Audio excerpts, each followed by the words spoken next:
business sense. I can tell you 4% of the top line goes down as waste. It is my experience in 30 years. If that 4% is coming down to the bottom line, we'll be very prosperous. I don't have to say more. What we need is voluntary initiative, and this should not become a compliance agenda. Green for me definitely makes business sense, and green is competitive. Thank you for giving me this opportunity.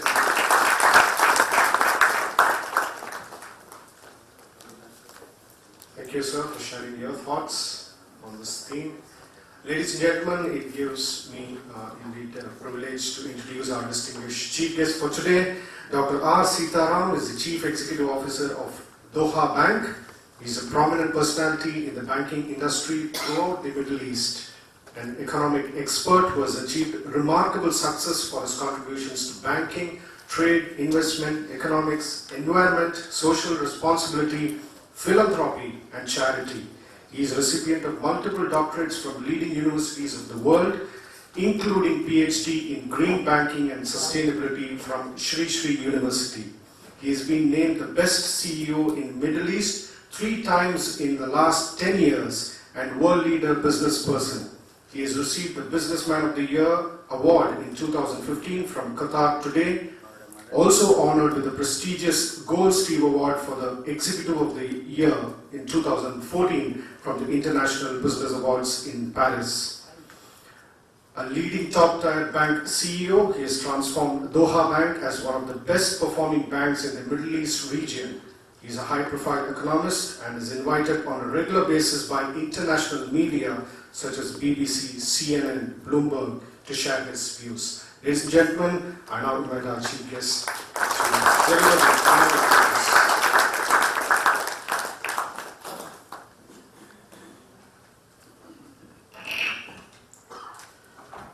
The President and the Management Committee members of the Madras Management Association, distinguished guests, guys, ladies and gentlemen, it is my pleasure and privilege to be an integral part of this interesting and exciting conclave. We live in a changing world. The world is changing on account of globalization. The world is also changing on account of re-regulation. What was once called deregulation has become re-regulation. Technology and consumerism is redefining the world. I was in Lima, Peru, to attend the International Monetary Fund meeting in October. The extraordinary set of revelations. Even after 7 years of global governance, G7 has become G20. We haven't achieved global sustainability. Financial economies are still converting as real. Real economies are redefining the scope and performance. Communism has changed. Capitalism is alternating its form and substance. Mixed economies are redefined. The Millennium Development Goals, which we set in as a committed missions to bring in humanity, human dignity to prosperity, has been set to multiple challenges. Eradication of extreme poverty, gender equality, universal education, universal healthcare, environment sustainability are all not options. We need to create a better world. We need to create a better world for our children and grandchildren. That's the vision. It is not economics. It is economics. Convergence of ecology and economics has to give sustainability for global prosperity. We are in a defining moment, extraordinary set of challenges. The whole IMF was predicating how do we achieve the global sustainability. What we conceived when Lehman Brothers collapsed, or Bastion was bought out by JP Morgan, was a liquidity issue. Liquidity has moved into a funding crisis. Funding has become solvency and sovereign issues. America is said to be recovering. Possibly you will have an interest rate hike in the next 2 days' time. But sustainable growth, America is yet to design. in terms of overall momentum. Europe is, again, design issue. Monetary policy is centralized, fiscal policy is decentralized, we have convergence issue as per Maastricht criteria. Emerging markets, said to be incrementally adding over 60% of the global growth, is said to be in the back foot. China is slowing down, and we have seen India is, as a front runner, is there in the scorecard, but can it sustain without having absolute green vision? The answer is no. We need to convert green economies. The world at large has to realize global sustainability come out of converting the normal economies into a green vision. Green economies are the solutions for global sustainability. That's my essence. Look at the changing face of the world today. There are constructive evidence for us to realize this confusion, confounded world is on account of human activity which has triggered this confusion. From 6.8 billion today, it's going to go to 9.1 billion by 2050. As Mr. Rangnath has mentioned, where is the poverty elimination? Where is the food security? Poverty, food security, and global warming, climate change are not separable. They are integral part of the overall connectivity for human dignity, human existence. We need to understand rising sea levels, increasing temperature, animal extinction are not ordinary issues. We have a very dangerous phase we have gone through as Chennaites. I've seen the reflection sitting outside. I was breathing inside. I belong to this place. I could clearly see the kind of trauma you all have to go through. Living in a place where 45% of the world oil, 20-25% of the world gas comes from. I come from Qatar. I spent over 30 years after qualified as a chartered accountant here, moved to the Gulf. Where there is maximum per capita emission. Today, they are talking about realizing their responsibility as a social objective, as a social responsibility, recognizing green mission is the only mission by which diversification as a structured solution they can sustain their economic momentum. The world at large is coming to terms. That's what I am a victim again, is to convert your primary agenda to convert as a green economy. Unless we set in a committed missions as policymakers, as executives, as common good, to bring in value systems which are enduring to make this planet safe and sound, we are not going to protect our children and grandchildren. That's reality. So the changing phase is visible. What we need to articulate is how we are going to look at the micros, ensuring we build the green economies. Can it be green building? Can it be green field? Can it be green energy? Can it be green banking? There are multiple options by which we need to map it. And recognizing this risk, we need to find solutions which are converging with common good. That's the need of the hour. We have constructive evidence for us to realize per capita emission, which I mentioned, in a place where there's fossil fuels is burnt, unless they come to renewables, they are not going to have per capita income which is generated of fossil fuels is going to be sustained for a long term as their own prosperity. So how do we do it? If you look at the bigger picture, in terms of global ranking, in terms of carbon emissions, China is ranking number 1 with 27%, 9.6 billion tons of carbon emission, CO2. Then comes the United States with 15% of the global emissions, that's 5.6 billion tons. Then comes Europe with 3.6 billion tons of carbon emission again, with 10%. India ranks 4th, has 7% carbon emission in terms of global ranking, with 2.6 billion tons of carbon dioxide emission. That's real. If you look at the top 10 cities which are carbon polluted. We have heard already the Delhi stance. Again, if you look at a cosmopolitan Calcutta stance, and 10 years before, in the very same city, I was trying to articulate what sort of danger we have, both Mumbai as well as Chennai, on account of global warming and climate change. It was clear. There is constructive evidence for us to realize when you reclaim the land, when you have set in a design which are not conducive for long-term prosperity, you have to pay the price. That is what we are seeing today. The rainfalls has devastated the common good. Extraordinary set of revolutions, Paris Accord we talked about. In 2007, when in fact Bali meet, we have resolutions resolved by G7 that Kyoto Protocol is going to get observed.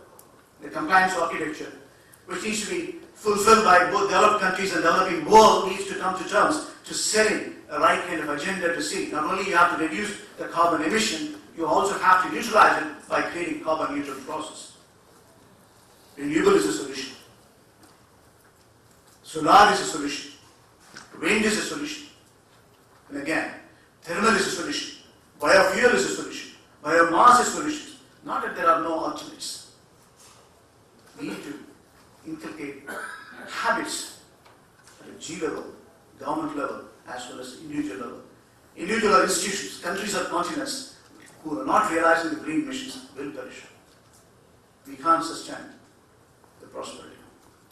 That's the reality. We also have to understand how do we take this mission forward in multiple forums. Kyoto was well spelled out. There are contentious issues between developed world and developing world. We are seeing the reflection in many, many forums. It was not only Bali in 2007. 2008, 2009 in Copenhagen was much contentious. 2010 in Durban, South Africa, was again, there was no resolutions.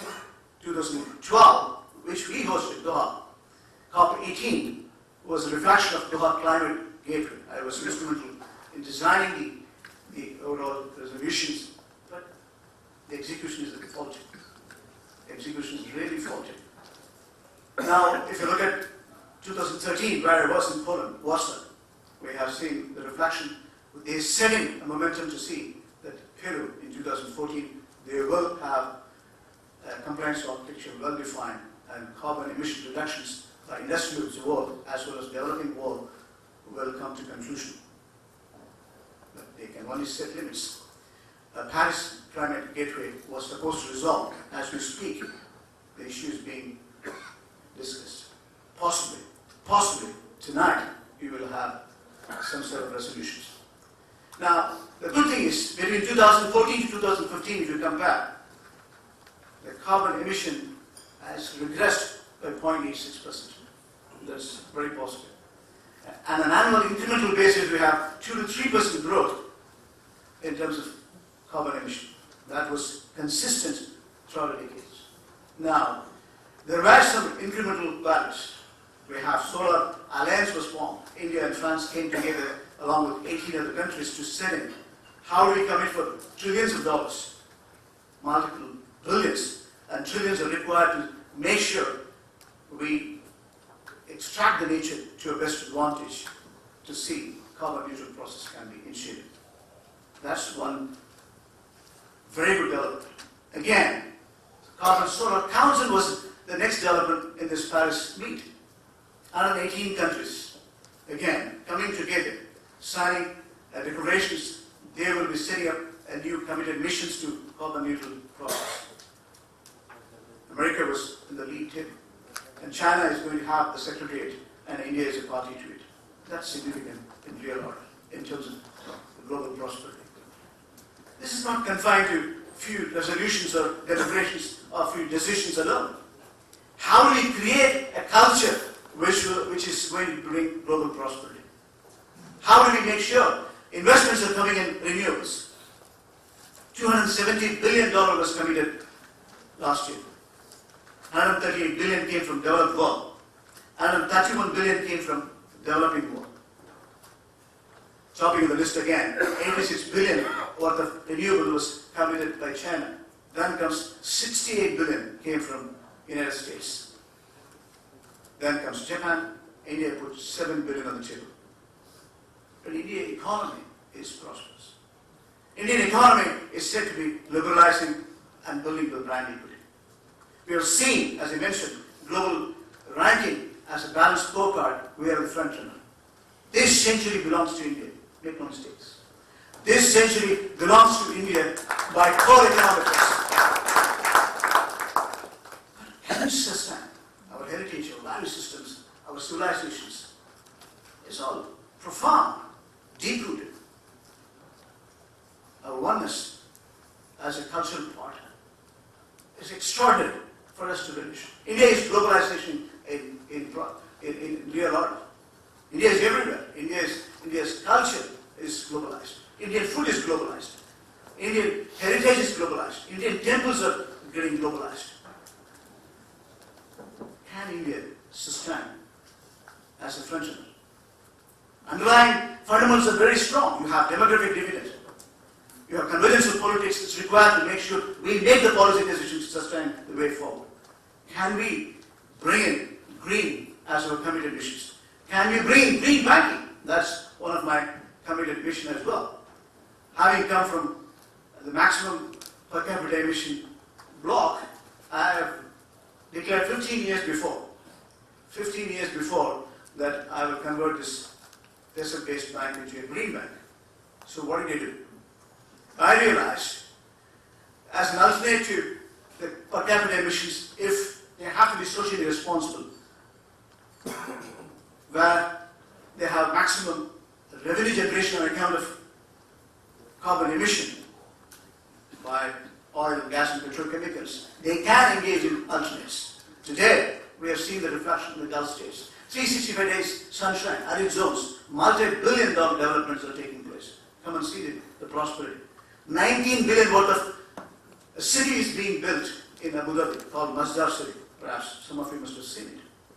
Saudi Arabia is putting 35 billion worth of solar photovoltaic cells, factories. They have to map it to make sure their own captive consumption comes out of renewables.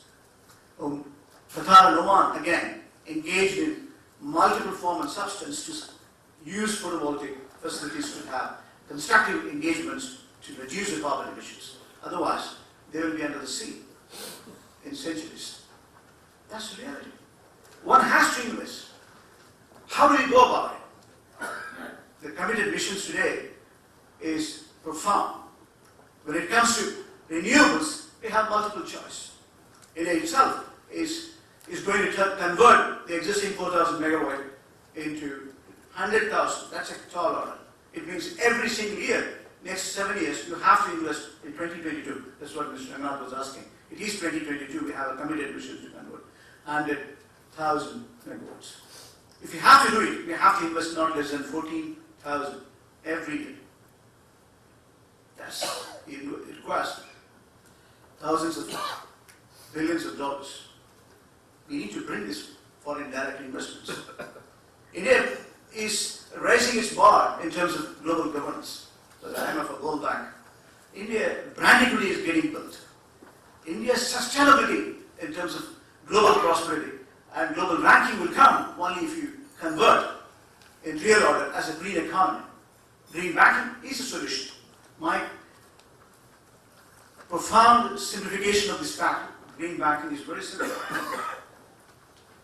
The shareholders have given me the money. I run, of course, a global footprint in 15 countries. I have the shareholders' money. The risk-weighted capital should be allocated, whether investments are lending, towards sustainable projects, whether it's water management or waste management, biofuels or bioform or water conservation or reducing or recycling process, plastics, or whatever be the established process by which or the product by which I can reduce the carbon emissions. It should be my principal agenda. That's precisely I'm engaged in. Billions of dollars have been channelized over the years in multiple respects. Investments are lending. The recent one I did was, $500 million worth of lending for water conservation. It is possible. The bankers have to come to terms. Generally, if you look at the incremental growth by which an economy is propelling its momentum, is to drive the credit creation as well. If the economy is growing by 7 to 8%, you can have a credit expansion 15%. How do we channelize this 15% growth in terms of credit expansion? What sort of climate change financing we do matters. Whether it is dealership credit, whether it's supply chain credit, whether it is, again, a sustainable lending in terms of corporate ethics, you have to see the process which is enriching. It's an absolute commercial model. It's an absolute commercial model, completely viable in real order. Whether you run it in Amazon forest, investing in vegetable leather, or investing in solar in the Gulf, it is commercially viable. It can still sustain good return to shareholders. There's no question. So it's an extraordinary opportunity for us to realize from the conventional wisdom we have to break this alliance and come to terms. That's the need to help. Waste management is not an option again. Mr. Nasiruddin was mentioning. It's a need to help. We have to produce, biodegradable plastics to make sure that we come to terms when it comes to applied science. If it is not, we are living in Lagos. We are living in cloud nine. We are not going to convert this economy, sustain its credibility as a performer. So, to sum it up, the world at large is in your hand. We as policymakers have to come to terms. Global prosperity is all about recognizing this challenge. We have to understand this 9 billion prospects in this world has to live with enough security. They have to have gross welfare